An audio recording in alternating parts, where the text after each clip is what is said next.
قبلہ شاہ صاحب، یہ لوگوں کو شکایت رہتی ہے کہ بھائی سوتے ہوئے، یعنی سوتے میں دباؤ رہتا ہے، جھٹکے لگتے رہتے ہیں. اب یہ جھٹکے لگیں سونے میں، بندے کو نیند بھی پرسکون نہ آئے، تو یہ تو ایک عجیب سا ہی معاملہ ہو جاتا ہے. شاید یہ بھی کوئی ایک مرض ہوتا ہوگا. شاہ صاحب اس کا بھی کوئی علاج ہو روحانی تو ارشاد فرما دیں. حافظ صاحب، یہ جو سوال آپ فرما رہے ہیں، آپ یقین جانیے یہ تو ایک مسئلہ ہوگا، جھٹکے لگنا، دباؤ آ جانا.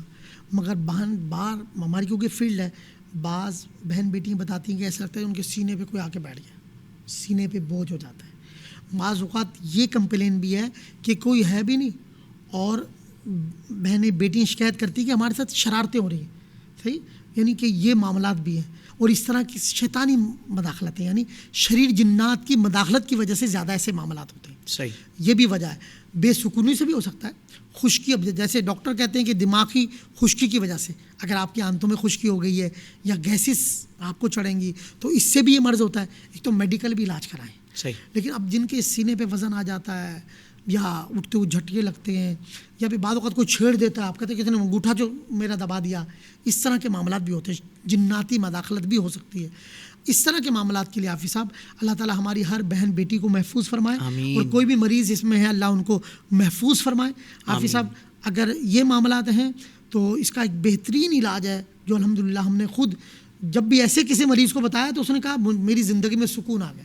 مطلب آپ یقین جانی جن بہن بیٹوں کے ساتھ یہ معاملات ہیں وہ بیچاری بعضوں کا شرم کے ہمارے بتاتی بھی نہیں. اللہ. اور وہ بیچاری خود تو ہماری ایسی بہن بیٹی ہیں جو ہمیں سن رہی ہیں، دیکھ رہی ہیں، وہ بھی اس سے برکتیں حاصل کر لیں کہ الحمدللہ اللہ تعالیٰ ان کو بھی شفا عطا فرمائے گا. تو سورہ مؤمنون 18واں پارہ اس کی آخری 4 آیا. صحیح. ایک لاچار مریض حاضر ہوا صحابی رسول کے پاس. حدیث پاک کا خلاصہ عرض کروں. آپ نے کچھ پڑھا، اس کی کان میں پھونک دیا. کچھ ہی دیر کے بعد وہ بے قرار اضطراب والا مریض جو نڈھال کیفیت میں آیا تھا، پریشان تھا اور مصیبت میں مبتلا تھا، اب اس کی کیا کیفیت ہوگی، کچھ دیر کے بعد وہ ایک دم چھٹ ہو گیا. اللہ کے رسول صلی اللہ علیہ وسلم ملاحظہ فرما رہے تھے. پوچھا کہ تم نے کیا پڑھا؟ کہا کہ میں نے سورہ مؤمنون کی آخری 4 آیات پڑھ کے اس کے کان میں پھونک ماری. واہ. مصطفیٰ جان رحمت صلی اللہ علیہ وآلہ وسلم نے ارشاد فرمایا اگر تم اللہ پر ایمان رکھ کر، کوئی بھی شخص اللہ پر ایمان رکھ کر یہ آیات پہاڑ کے سامنے بھی پڑھو گے وہ راستہ چھوڑ دے گا. اللہ اکبر. شاہ صاحب کیا بات ہے. سورہ مؤمنون اللہ کے پیارے حبیب صلی اللہ علیہ وسلم نے ارشاد فرمایا.